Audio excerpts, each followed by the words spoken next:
న్యాయస్థానాలను అడ్డం పెట్టుకుని విచిత్ర విన్యాసాలు చేయడం అలవాటైపోయింది. వ్యవస్థ తన పని తను చేయాలి. ప్రతి దాంట్లో న్యాయ వ్యవస్థ జోక్యం చేసుకోకూడదు. రాజ్యాంగ విరుద్ధంగా ఉంటే, చట్ట విరుద్ధంగా ఉంటే జోక్యం చేసుకోవాలి.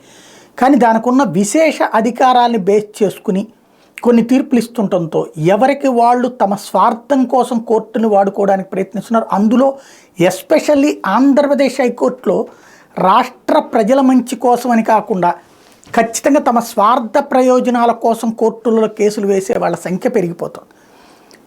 ఇవాళ ఇప్పుడు ఫర్ ఎగ్జాంపుల్ మనం ఎగ్జామ్ రేపు పొద్దున జరుగుతుంది అనుకోండి. ఎగ్జామ్స్కి ముందు ఒక 10 రోజుల ముందో 15 రోజుల ముందో హాల్ టికెట్లు ఇస్తారు, అంతే కదా. ఓ నెల రోజుల ముందు అనౌన్స్ చేస్తారు. మనం ఎప్పటి నుంచి ప్రిపేర్ అవుతాం? మార్చి నుంచి ప్రిపేర్ అవుతాం. ఏది మార్చిలో ఆ ఎగ్జామ్స్ అయిపోగానే నెక్స్ట్ చదువులకి ప్రారంభిస్తాం. ఇప్పుడు కోర్టులో పిటిషన్ వేసేయచ్చు. ఏమని? ఇప్పటికిప్పుడు ఎగ్జామ్ నోటిఫికేషన్ ఇచ్చేస్తే నేను ఎట్లాగా రాస్తాను, మేము తట్టుకోలేము, లేట్ పెంచండి అని. మనకు కనుక పరీక్షలు పాస్ అవ్వమనుకుంటే అట్లా చేసేయచ్చు. ఇప్పుడు అట్లాగే టెట్, బీఈడి ఇట్లా ప్రతి దాని మీద కోర్టులో పిటిషన్ వేసాడు.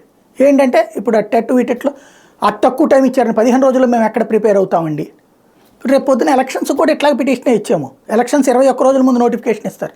21 రోజులు మేము ఎట్లా ప్రిపేర్ అవుతామండి, కాబట్టి కొంచెం టైం పెంచండి అని ఎవడన్నా కోర్టులు కేసులు వేసేస్తారు. ఎట్లా తయారైపోయిందంటే మాకు ఈ ఏదో ఒకటి ప్రచారం కోరుకునేవాళ్ళు కొంతమంది, లేదా మనం ఇక్కడ సక్సెస్ కామనుకున్నప్పుడు వ్యవస్థ నాశనం అయిపోవాలని కోరుకునేటువంటి వాళ్ళు ప్రతి ఒక్కళ్ళు కోర్టులకు అప్రోచ్ అయిపోతున్నారు.